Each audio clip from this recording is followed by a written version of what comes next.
अस्सलामु अलैकुम वरहमतुल्लाहि वबरकातुह। मोहतरम भाइयों, बुजुर्गों, दोस्तों, ये हमारा इस्लाह मुआशरा का 623वां सबक है। मोहतरम बुजुर्गों, जब से हज़रत मौलाना सज्जाद साहब नुअमानी पर टीवी चैनल पर तरह तरह के इल्ज़ाम और बहतान लगाए गए और उसके बाद एक ईमान फ़रोश और ज़मीर फ़रोश ने हज़रत मौलाना के ऊपर मुल्क दुश्मनी का जो केस दर्ज किया, उसके बाद में अल्हम्दुलिल्लाह हमने इस्लाह मुआशरा की तरफ से हज़रत मौलाना सज्जाद साहब की तायीद में तकरीबन 2 सबक रवाना किए। और इसके अलावा मुझे सबसे ज़्यादा खुशी इस बात की है कि माशाअल्लाह हम इस्लाह मुआशरा के सबक के ज़रिए से कौम में जो बेदारी पैदा करना चाहते थे, अल्हम्दुलिल्लाह मुख्तलिफ़ तंजीमें, मुख्तलिफ़ जमातें, मुख्तलिफ़ फ़िक्र और मुख्तलिफ़ नज़रियात के लोग आज वो हज़रत मौलाना सज्जाद साहब की तायीद में खड़े हुए हैं। जगह जगह पर मोर्चे निकाल रहे हैं, धरने दे रहे हैं, आंदोलन कर रहे हैं और गवर्नमेंट को मेमोरेंडम दे रहे हैं। इसलिए कि हमारा मुल्क दुनिया की सबसे बड़ी डेमोक्रेसी है। हमारे कॉन्स्टिट्यूशन के आर्टिकल नंबर 19, 20, 21, 22 ने मुल्क के रहने वाले हर फर्द को फंडामेंटल जो राइट्स दिए हैं, उसके अंदर फ्रीडम ऑफ स्पीच भी है। अब हमारे मुल्क के अंदर एक तरफ श्री श्री रविशंकर वो खुलेआम मुल्क को सीरिया और इराक़ जैसा बनाने की बातें करता है, उसके अगेंस्ट में कोई कार्रवाई नहीं की जाती है। मतलब उसको फ्रीडम ऑफ राइट्स है, वो बोल सकता है। हालांकि उसने जो जुमले कहे थे, उसके जो अल्फाज थे, वो इतने ज़्यादा जहरीले थे कि उसके ऊपर फ़ौरन देशद्रोह की कार्रवाई होनी चाहिए थी और ऐसे इंसान के ऊपर फसाद भड़काने का, लोगों को भड़काने का, मुल्क का माहौल ख़राब करने का केस दर्ज करके उसको फ़ौरन गिरफ़्तार करना चाहिए था। कोई कार्रवाई नहीं हुई उसके अगेंस्ट में, किसी ने कुछ नहीं कहा। यहाँ तक कि जो मुल्क से मोहब्बत रखने वाला तबका था, जो देश प्रेमियों का तबका था, उनके अंदर एक बेचैनी की लहर पैदा हो गई। यहाँ तक कि हमारे महाराष्ट्र में शिवसेना सुप्रीमो श्री उद्धव ठाकरे जी, उनको भी ये बोलना पड़ा। उन्होंने भी कहा एक इंटरव्यू के अंदर कि ये आदमी देश के ख़िलाफ़, देश के माहौल को बिगाड़ने के लिए ऐसी बातें कर रहा है, इसके ख़िलाफ़ कार्रवाई क्यों नहीं की जाती। यहाँ तक कि सामना के मुख्य संपादक और राज्यसभा मेंबर संजय राउत साहब को भी ये लिखना पड़ा सामना के संपादकीय के अंदर कि श्री श्री रविशंकर ने जिस टाइप का बयान दिया है, उस टाइप के बयान के ऊपर फ़ौरन उसके ऊपर देशद्रोह की कार्रवाई होनी चाहिए। 2 समाजों को तोड़ने की ये इंसान बात कर रहा है, फिर गवर्नमेंट इसके ख़िलाफ़ क्यों नहीं कार्रवाई करती है। मोहतरम बुजुर्गों, ये दोगली पॉलिसी हो गई। अपनी दुकान चमकाने के लिए, पोजीशन बनाने के लिए 2 समाजों को तोड़ना और इस तरह की बातें करना। और श्री श्री रविशंकर, उसने इस तरह की बातें क्यों की? सिर्फ अपने डिफेंस के लिए। आज से 1.5-2 साल पहले श्री श्री रविशंकर ने जमुना के किनारे पे एक बहुत बड़ा कुछ प्रोग्राम रखा हुआ था। सुप्रीम कोर्ट ने जमुना का किनारा गंदा करना, वहाँ पे पॉल्यूशन फैलाना, वहाँ पे कचरा जमा करना, वहाँ पे गंदगी फैलाना, ये तमाम चीज़ों की जद में लेकर श्री श्री रविशंकर के ऊपर तकरीबन 200 से 250 करोड़ रुपयों का जुर्माना आयद किया हुआ है। अभी तक उसने भरा भी नहीं है। अब वो परेशान होकर कि मुझे अगर अब ये जुर्माने से बचना है, मुझे अगर अब सुप्रीम कोर्ट की इस जद से बचना है, तो उसके लिए चमचागिरी और चापलूसी करना ज़रूरी है। तो जनाब आ गए बाबरी मस्जिद का मसला लेके मैदान के अंदर एक नया फार्मूला पेश करने के लिए। और उसका साथ देने के लिए कुछ हमारे भी बेचारे, अल्लाह उनको हिदायत अता फ़रमाए और अक़ल सलीम अता फ़रमाए। अब अगर कानून के नज़रिए से देखा जाए तो कानूनी कार्रवाई का सबसे बड़ा मुस्तहिक अगर कोई है तो वो यही रवि शंकर, अब ये बेचारे का नाम भी क्या है बराबर आता नहीं ज़ुबान पे, इसके ऊपर कार्रवाई होनी चाहिए थी। लेकिन बजाय इसके ऊपर कार्रवाई होने के हमारे हज़रत मौलाना सज्जाद साहब के ख़िलाफ़ मुल्क दुश्मनी का और देशद्रोह का केस दर्ज किया जाता है। जबकि आपने जो बयान दिया था, आपका जो बयान है वो एक टेप रिकॉर्डिंग है, वो एक रिकॉर्डिंग वाला बयान है। हो सकता है उसके साथ छेड़छाड़ की गई हो सकता है उसके अंदर एडिटिंग की गई हो सकता है उसके अंदर कुछ मिलावट की गई हो, क्योंकि आज के ज़माने में अजीब अजीब तरह के सॉफ्टवेयर आ चुके हैं, आज के ज़माने में अजीब अजीब तरह की टेक्नोलॉजीज़ निकल चुकी है। हो सकता है वो आवाज़ किसी और की है, हज़रत मौलाना की आवाज़ ही नहीं है। अब किसी और ने आवाज़ भर कर अगर इस तरह का बहतान हज़रत मौलाना के ऊपर लगा दिया है तो फिर इस तरह का केस दर्ज करना ही आपके ऊपर जुल्म है। और अगर मान लो खुद हज़रत मौलाना ने भी ये बात कही है तो उन्होंने मुल्क के अंदर माहौल ख़राब करने जैसी या मुल्क का माहौल बिगाड़ने जैसी ऐसी कौन सी बात कर दी?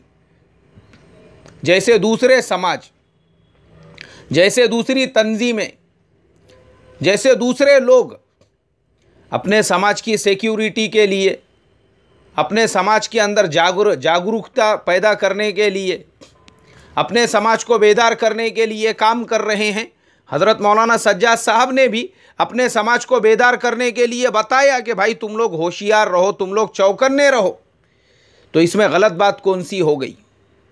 लेकिन मेरे मोहतरम बुजुर्गों, मसला ये है कि चूँकि हज़रत मौलाना सज्जाद साहब नौमानी वो श्री रवि शंकर की जगह पे नहीं थे, इसलिए उनके अगेंस्ट में ये कार्रवाई की गई। अगर वो भी श्री रवि शंकर की जगह पर होते थे, उनके ख़िलाफ़ कोई कार्रवाई नहीं की जाती थी, क्योंकि मसला सिर्फ एक श्री रवि शंकर का नहीं, ऐसे हज़ारों श्री रवि शंकर है जो खुले आम स्पीकरों पर बड़े बड़े जलसों में, जुलूस में देशद्रोह की हज़ारों बातें करते हैं, उनके अगेंस्ट में कोई कार्रवाई नहीं की जा रही है। दो समाजों को लड़ाने की, झगड़ाने की हज़ारों बातें करते हैं, उनके ख़िलाफ़ देशद्रोह की कोई कार्रवाई नहीं की जा रही है। लेकिन मैं काबिल मुबारकबाद समझता हूँ वो सारी तंजीमें, वो सारी तहरीकें, वो सारे संगठन जो आज हज़रत मौलाना सज्जाद साहब नौमानी की तायद में खड़े हुए हैं, मैं आप तमाम लोगों को सैल्यूट करता हूँ। ख़ास तौर पर दलित समाज, वामन मेश्राम साहब, बाम सेफ और उनसे जुड़े हुए जो लोग हैं, वो खुलकर हज़रत मौलाना की तायद में जो मैदान में आए हैं, वो काबिल तारीफ़ है, काबिल तहसीन है। मैं हमारे वामन मेश्राम साहब को, उनके संगठन के सारे लोगों को अपनी तरफ से मुबारकबाद देता हूँ।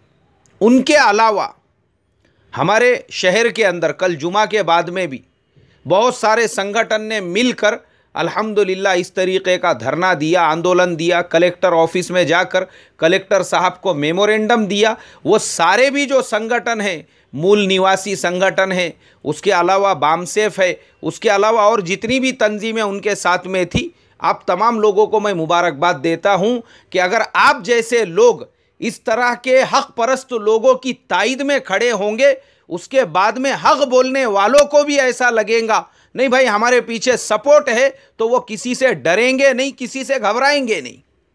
क्योंकि हमारे यहाँ पे यही हो रहा है, जो हक़ बोलने वाले हैं, जो समाज सेवा करने वाले हैं, जो समाज में जागरूकता पैदा करने वाले हैं, ऐसे लोगों पे वैसी ही कार्रवाई की जा रही है जैसे अंग्रेज़ गवर्नमेंट के ज़माने में अंग्रेज़ों के ख़िलाफ़ आवाज़ निकालने वाले और अंग्रेज़ों के ख़िलाफ़ बोलने वालों को उठा कर जेल की सलाखों के पीछे डाल दिया जाता था और उनकी आवाज़ें दबा दी जाती थी।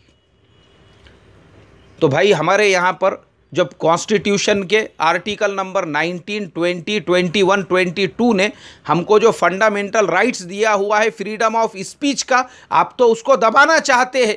मतलब हमारे जो विश्व रत्न डॉक्टर बाबा साहेब अम्बेडकर ने जो हमारा कॉन्स्टिट्यूशन लिखा था और उसके अंदर हम तमाम को हमारे संविधान के ज़रिए से, हमारी घटना के ज़रिए से ये हुकूक दिए थे, आप तो विश्व रत्न डॉक्टर बाबा साहेब अम्बेडकर के संविधान को चेंज करना चाहते हैं अपने दिल से, एक दूसरा संविधान। क्यों?